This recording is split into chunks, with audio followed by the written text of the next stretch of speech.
I'm Colleen Yates, and we are here out in a place called Bickley Valley, which is only about 20-30 minutes from the CBD of Perth, and it's absolutely stunning. And one of the visits that we've got today is we've come to Myattsfield Vineyards, and we're going to have a bit of a chat with Josh, who's one of the owners, and basically learn about the stunning beauty and the activity that is taking place in Bickley Valley. So Josh, how long have you been here? How long have you been in producing wine? Tell us your story. Well, I was very fortunate to grow up here in the Bickley Valley on a small citrus orchard. As a very brash 19-year-old, I decided to rip out my father's orchard and plant my first vineyard. I'd been working summer jobs in the local vineyards. I fell in love with the industry, began studying winemaking at uni. That was a long time ago now, but across the course of the journey we bought a second property, planted a second vineyard. After some time overseas and working for other people, we built a small winery, and I think this year marks our 27th year in the industry here at Bickley Valley. Wow, that's really fantastic. So 27 years. And what we've got behind us are obviously a show of some of your grapes. So tell us a little bit about the grapes and the varieties that you have. Yeah, Bickley Valley is a really unique climate. It's a little microclimate, about 3 degrees cooler than Perth due to its elevation. But it traps the cold air at night, so we get these really high chills overnight, which makes our climate a lot more continental. And the varieties we've decided to plant here are probably more akin to warmer, elevated regions you see in Portugal and Italy and Spain. So behind us we have the variety Myattsfield, for example, which makes fantastic rosé, traditionally in Provence, some great dry reds out of Spain. And that theme continues through the vineyard with varieties like Touriga Nacional, Durif, Tempranillo, Vermentino, sort of those new wave of alternate varieties that are much better suited to our warmer Australian climate. That's fantastic. I love Tempranillo, so it's really nice to know that there's some locally produced Tempranillo here in WA. So in terms of Bickley Valley, you've said that it's a unique microclimate. What else is special? Well, because of the topography here, we're talking about really quite undulating slopes. None of the vineyards are a large sort of commercialised scale. So when you come up to the vineyard and visit any of the 16 or 17 cellar doors here, usually you walk through the doors and you're met by the owner or the winemaker or someone who's intimately involved in the production of the grapes and the wine. And I think that's wonderful from a wine taster's perspective, because you really get a unique insight into how the wines were crafted and what motivated them to craft these wines and make these wines, as well as, of course, seeing a really broad range of styles and varieties in the area. So in terms of wine tourism, I think it's an excellent experience. And yeah, we've been looking at the Perth Hills in terms of agritourism and promoting places like Bickley Valley. What do you think are the potential opportunities for people who live in Perth to come to places like Bickley Valley? What from an agritourism perspective, what are your thoughts around that? Well, we're extremely lucky. As you said, we're only half an hour outside Perth CBD. So if you're looking for a complete change in surrounds, getting out of suburbia, you've only got to drive half an hour and you could really be anywhere. The Darling Scarp does a great job of sheltering us both visually and for noise and light from the city. So once you really crest that hill and come into the valleys, you're as far away from Perth as you need to be. In terms of the area, wineries obviously have a strong foothold here, but now we're seeing cideries take advantage of the traditional orcharding industry, so using the excess apples and plums, etc., and creating their own brews, and more lately distilleries. So there's some great... A lot of gin. Yeah, a lot of gin, a lot of vodkas, and hopefully some whiskies a bit further down the track. Oh, fantastic. So Josh, I'm looking at your roses here and they look quite mature. Can you tell me a little bit about them? Bickley Valley has a unique relationship with roses. We have some of the largest rose farms and the most recognised rose experts in the area. So when we bought the property, initially there was a rose farm on the property, and of course as part of the history we decided to plant roses at the end of the row to acknowledge that beginning. That's really fantastic, because you see that a lot of people do that. They put the roses, and I've been told that the roses kind of give a little determination about pests. Yeah, they have exactly the same growing habits as grapevines. They're susceptible to the same diseases. So, you know, usually the old vineyards in France, they would plant roses, and if they saw, you know, aphids or black spot or powdery mildew occurring, they knew they had a problem potentially in the vineyard. Yep. So that's really fantastic. So we're here in one of your vineyards. What variety is this in particular? This is a Spanish grape, Myattsfield. You see it around Catalan district, but also in the south of France. Fantastic for rosé. It makes some really nice, medium-bodied, dry, savoury table wine. Yep. And so with your market, are you primarily domestic or do you export? What do you do? Direct is always better for small producers. Obviously, the margins are better, but we do wholesale in Perth, and we have some export markets in Taiwan and Singapore. And I would assume that because you're boutique, you're not like the Dan Murphys of the world. No, absolutely not. There's no economies of scale here. Yep. A lot of this is done for love of our job and love of our work. We make a pretty modest living in the end. Fantastic. So where can people in Perth find your wines? Other than coming here? Other than coming here, we don't deal with the big boys, so you often have to go to the small independent liquor stores, many of which stock our wine, and they've been great supporters. Fantastic. And do you think you're going to have a good year this year? Fingers crossed. We're always hopeful. We're always hopeful the next year will be the greatest year in our history. So yeah, fingers crossed. And in terms of your cellar sales, when are you open? When can people come up here and taste your wines?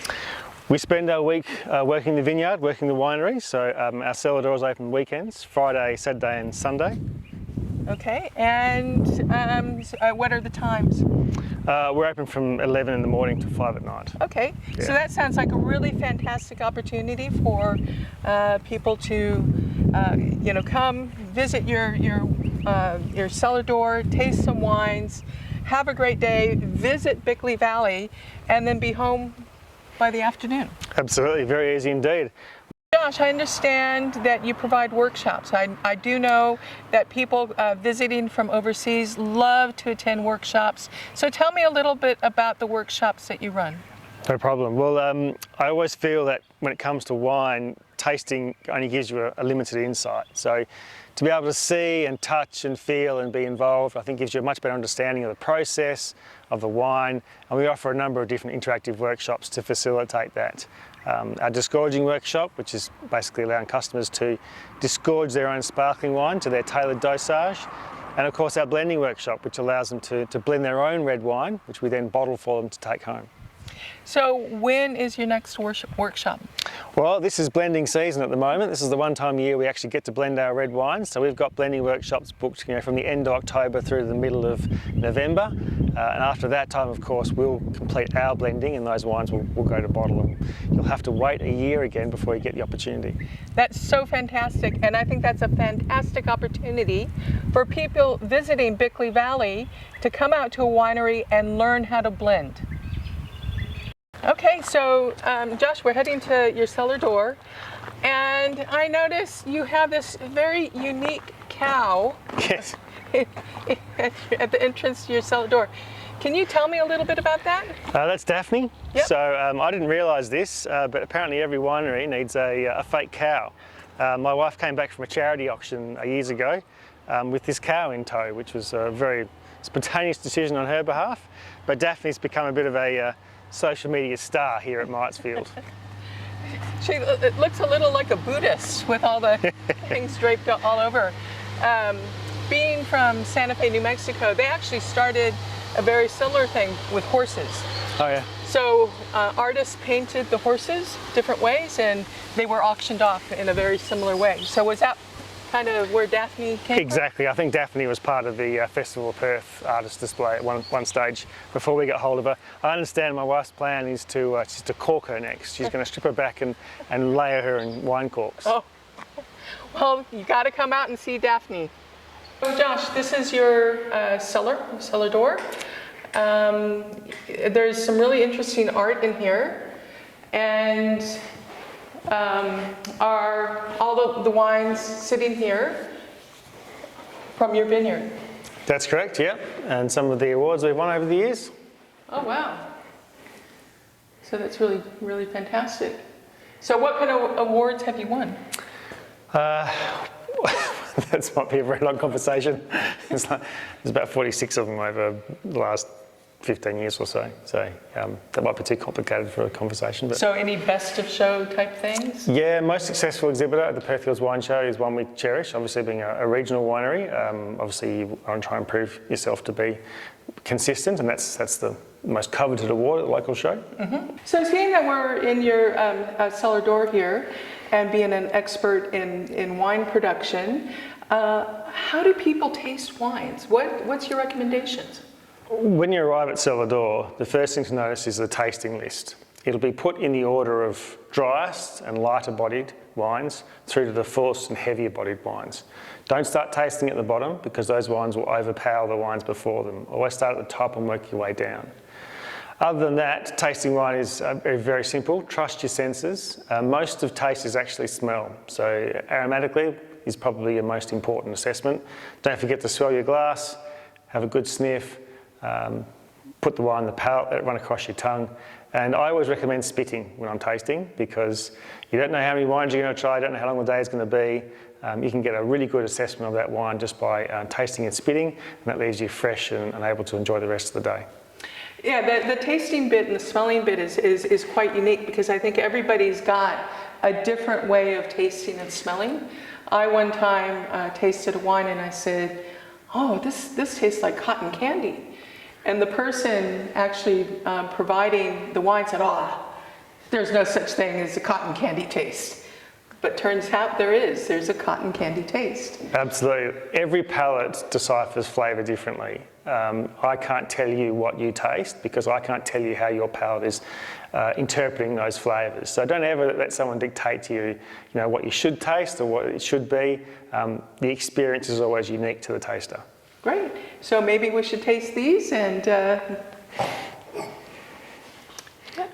Cheers. So what are we looking for? So firstly, I'd just tilt the glass and have a good look through the hue. Make sure the wine is vibrant in its hue, if it's a young wine, or perhaps brick red, developed as it's older.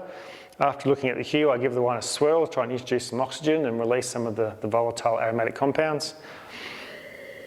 Run them across my nose, that's my first indication of what I might taste. And after a couple of smells,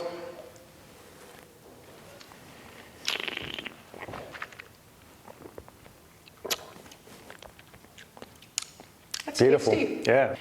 So Josh, in tasting wine, we hear about you need to taste it in a certain way. Is that an old wives' tale? Or is that actually, what do you do? Because I heard you make a kind of noise. So what is that all about? Yeah, so wine assessment can be quite a disgusting little exercise. That sucking noise you often hear professionals make is when they try and suck oxygen or air over the wine in their mouth. They sort of bubble it through the wine. And again, that's about introducing oxygen into the wine to encourage the volatile compounds to get volatile, to lift out of solution and to hit our olfactory senses at the back of the pharynx. That's essentially how we taste wine. So the tongue has no tasting abilities. It's only able to assess mouthfeel. So we look at bitterness and astringency and those kind of things on the tongue, but all our tasting in terms of flavour comes from those volatile compounds at the back of the palate. Well, I don't think these are very volatile. They're quite nice. So really fantastic. Thank you. With swirling the wine around, I've been told you've got to look at the legs. What are the legs? So the legs are any sort of long chain sugars, long chain heavy molecules that are grabbing the side of the glass. So we're talking about things like glycerol and alcohol. And people talk about the legs because obviously those compounds have a direct impact on the mouthfeel of the wine. So if you're looking at high glycerol, high alcohol wines, you're looking at wines that are going to be very rich and broad and soft on the palate. Okay, well, now I know. I'm looking at the legs. This is a selection of some of our award-winning wines. If you'd like to purchase, just go to www.myattsfield.com.au.